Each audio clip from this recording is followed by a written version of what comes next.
back to the English Academy podcast, everyone. I'm Adam. And I'm Anna. We are so excited to have you tuning in today. Adam, let me ask you a quick question.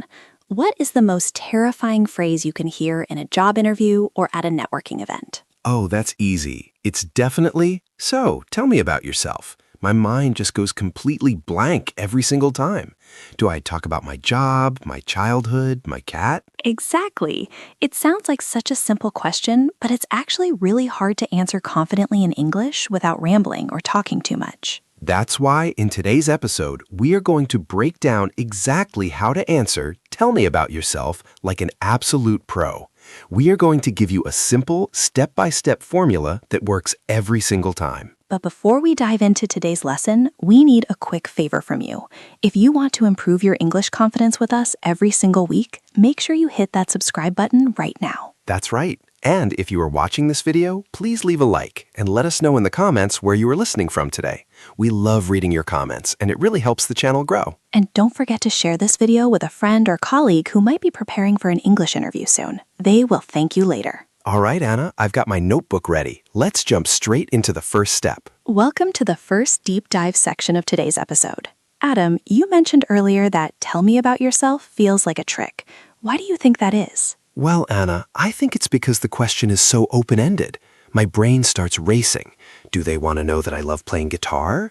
Do they want to know I have a degree in linguistics? Or do they just want to know what I did yesterday? It's a lot of pressure to choose the right version of myself. That is exactly the trap. Most people try to tell their entire life story in chronological order, starting from primary school. But here's the secret. The person asking doesn't want your history book yet. They want to know who is sitting in front of them right now. So you're saying we should ignore the past for a moment and focus strictly on the current version of ourselves? Exactly. We call this the present formula. It's your opening hook. You need to provide a clear, one-sentence snapshot of your current professional identity. Okay, let's try to build one. If I'm at a professional networking event, I shouldn't just say, "I'm Adam." I need to add the what and the how, right? Precisely. Think of it like a headline in a newspaper.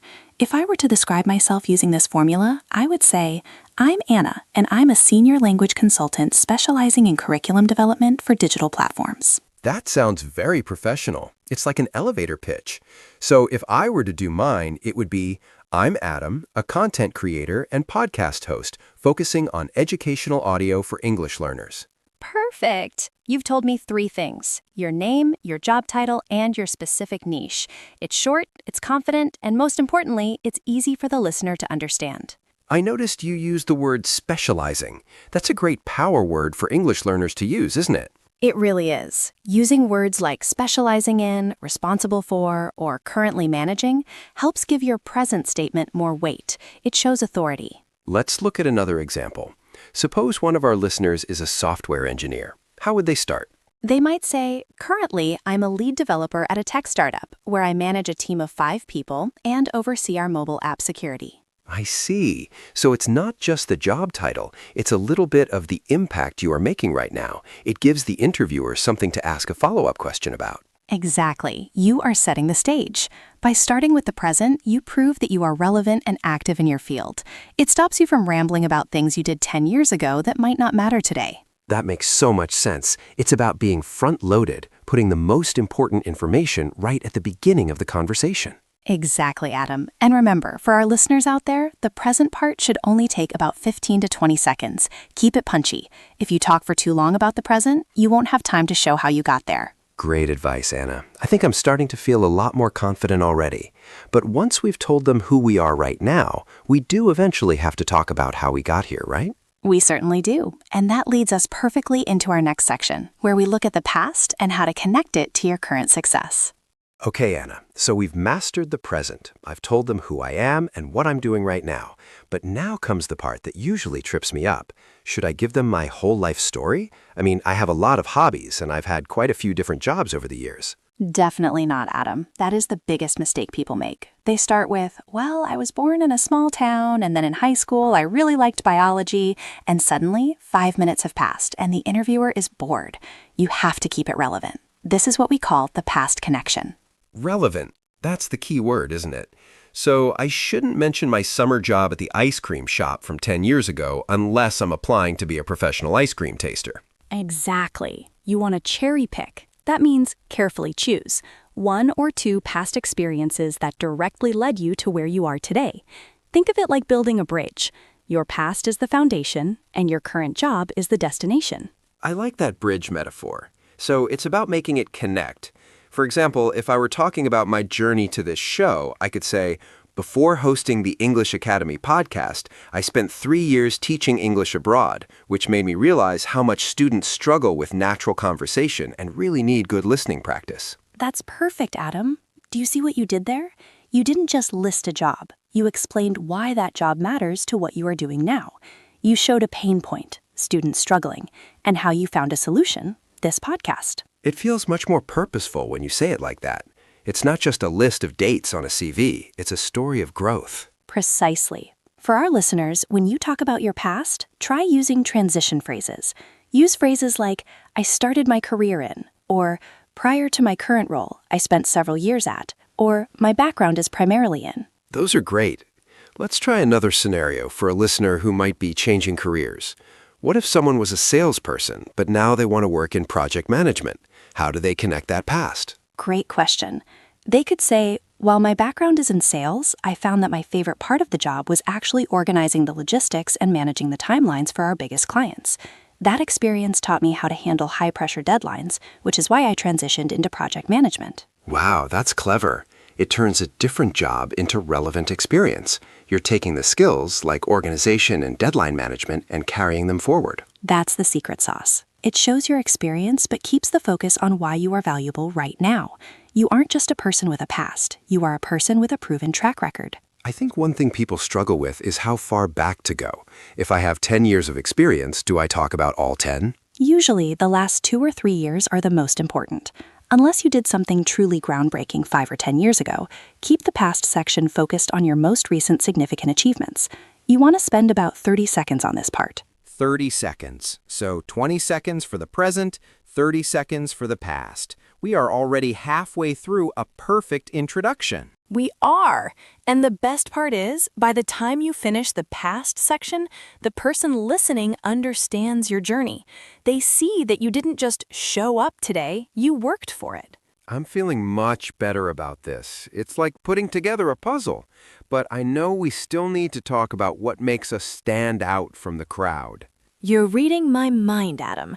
That leads us straight into our next section, how to highlight your unique strengths without sounding like you're bragging. All right, Anna. We've covered the present and we've built that bridge from the past. Now we are getting into the part that makes most people, including me, a little bit sweaty. How do we talk about our strengths? I know exactly what you mean, Adam. For many English learners, talking about what they are good at feels like they're being arrogant or show-offy. But remember, if you don't tell them what you're good at, how will they ever know? You have to answer that unspoken question. What makes you the best choice? That's the challenge, right? I want to be confident, but I don't want to sound like I'm bragging. I am the best podcaster in the world definitely sounds too strong, doesn't it? Yes, maybe a bit too much, Adam. The secret to avoiding the bragging trap is to frame your strengths around what you are passionate about or what you have discovered about yourself. It shifts the focus from, look how great I am, to look what I love to contribute. Oh, I see. So instead of saying, I am a genius at grammar, I could say something like, in my current role, I've discovered I have a real strength for breaking down complex grammar into simple, fun conversations. Exactly. When you use a phrase like, I've discovered I have a strength for, it sounds like a realization you've had while working hard. It feels more like an observation than a boast. I like that. It sounds much more natural. It's like I'm just sharing what I enjoy doing, but at the same time, it proves to the listener that I have a specific, useful skill that they might need. Precisely. For our listeners at home or on the go, think about your power verbs. Instead of just saying, I am good at, try using phrases like, I thrive in environments where, or I've built a reputation for, or my colleagues often come to me when they need help with. My colleagues often come to me. That is a brilliant phrase. It shows that other people value your work, which is even more convincing than you saying it yourself. It really is. Social proof is a powerful thing.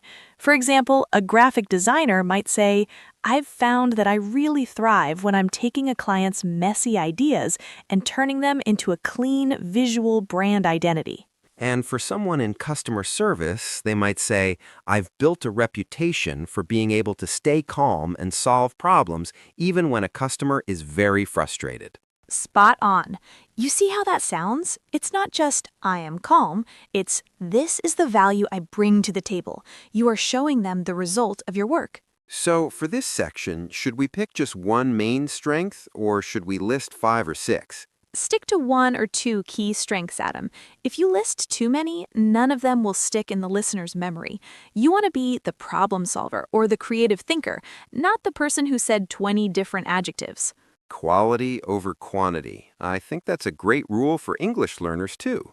It's better to explain one strength perfectly than to stumble through a long list of vocabulary words. Exactly.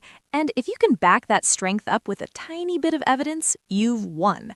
For instance, if you say you're a problem solver, you could mention a quick example of a time you saved a project from failing. This is really starting to come together. I'm beginning to see "tell me about yourself" as a highlight reel of my career, rather than a scary interrogation. That is the perfect mindset, Adam. And once you've shown them your professional brilliance, it's time to show them that you are also a human being. Which brings us to the next part, the personal touch. How do we do that without getting too personal? We'll dive into that in the next section. So, Anna, we've really built a solid professional profile here. We have the present, the past, and those juicy key strengths. It feels very corporate and very polished, but here's my concern. Do we ever talk about our personal lives when someone says, "Tell me about yourself," or is that strictly forbidden? It is definitely not forbidden, Adam. In fact, I'd say it's essential. You see, people don't just hire skills, they hire people. Adding a personal touch at the end makes you memorable and, more importantly, human. It breaks the ice and shows you have a life outside the office. That's a relief. I was worried I had to act like a robot. So does this mean I can finally talk about my massive collection of vintage video games? I've got over 500 titles. Well, maybe hold back on the full list of 500, Adam.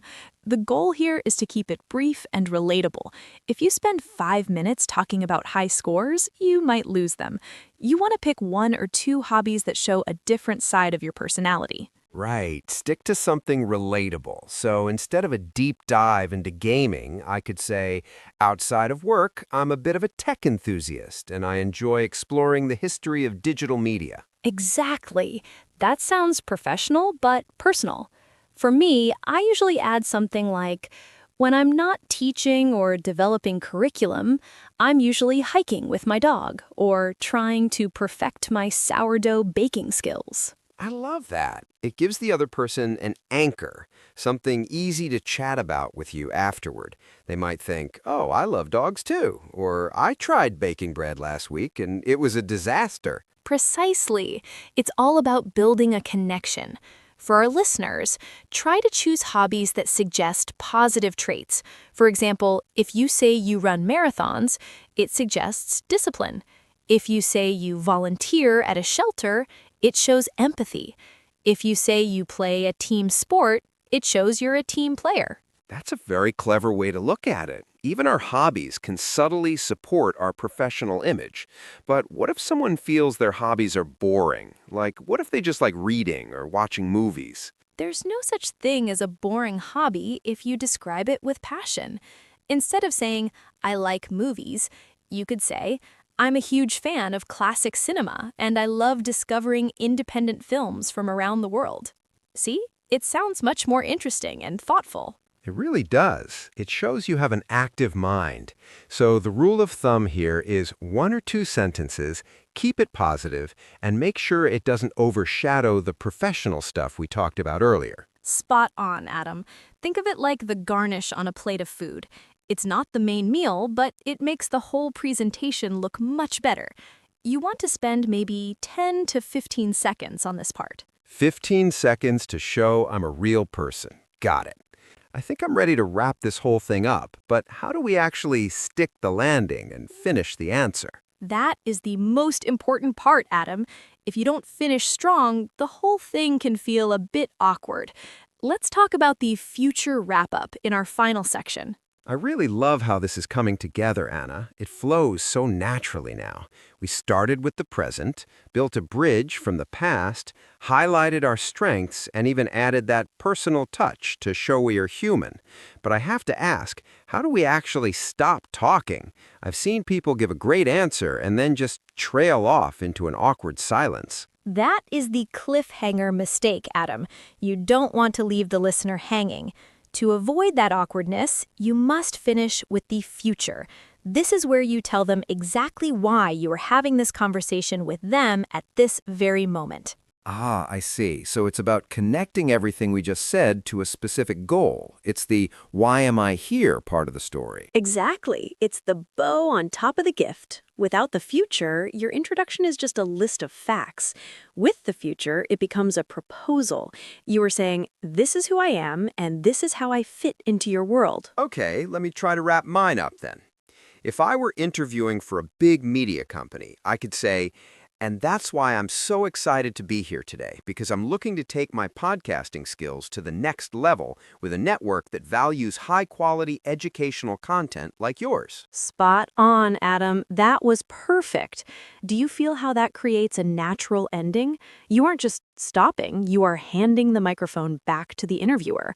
You've given them a clear reason to start the next part of the interview. It feels much more professional. It shows that I have a plan and that I've done my research on them. It's not just about me, it's about us. Precisely. For our listeners, think of the future as your call to action. You can use transition phrases like, I'm now looking to apply my skills in a more global environment, or I'm really eager to bring my experience in project management to a team that is innovating in the tech space. Those are great power phrases. They sound very ambitious, but also very focused. What if someone is just at a casual networking event and not a formal job interview? How do they wrap it up then? Great question. In a casual setting, the future can be a question or a simple statement of interest. You could say, so I'm really here today to learn more about how other creators are using AI in their workflows. What about you? What brought you to this event? Oh, I love that. It turns the tell me about yourself into a two-way conversation. It takes the pressure off you and puts the focus back on building a relationship. That is the ultimate goal of any introduction, Adam. It's not a monologue, it's an invitation to talk. By finishing with the future, you show that you are forward-thinking and ready for the next challenge. So if we put it all together, present, past, strengths, personal, and future, how long should the whole thing be? It sounds like a lot of information. It sounds long when we break it down, but when spoken naturally, the whole answer should only take about 90 seconds to 2 minutes. It's a snapshot of your life, not of biography. 90 seconds. That's the golden rule, right? Long enough to be thorough, but short enough to keep them wanting more. Exactly. You want them to have follow-up questions. You want them to say, tell me more about that project you mentioned, or what kind of dogs do you hike with? I feel so much more prepared now. I actually want someone to ask me, tell me about yourself, just so I can use this formula. That's the spirit, Adam. And for all of our listeners at the English Academy, we want you to try this out. Write down your own 5-part script using this structure and practice saying it out loud. It makes a world of difference. Well, there you have it. That is the complete 5-step formula to mastering the tell me about yourself question. Honestly, Anna, I feel like I could walk into any interview right now and totally nail it. I'm so glad to hear that, Adam. And I hope all of you listening at home feel that same boost of confidence. Remember, it's not about being perfect. It's about being prepared and showing the world the best version of yourself. Exactly. Now, before you go and start practicing your new introduction, please take a second to subscribe to the channel if you haven't already. We have so many more episodes coming up to help you level up your professional English. And if you found these tips helpful, please hit that like button. It really helps the YouTube algorithm show our podcast to more English learners around the world. We also want to hear from you. Scroll down to the comments right now and try out your present formula. Tell us who you are and what you do in just one sentence. Anna and I will be hopping in there to read them and give you some feedback. We can't wait to see what you write. And lastly, if you have a friend who is nervous about a job interview, be a hero and share this video with them.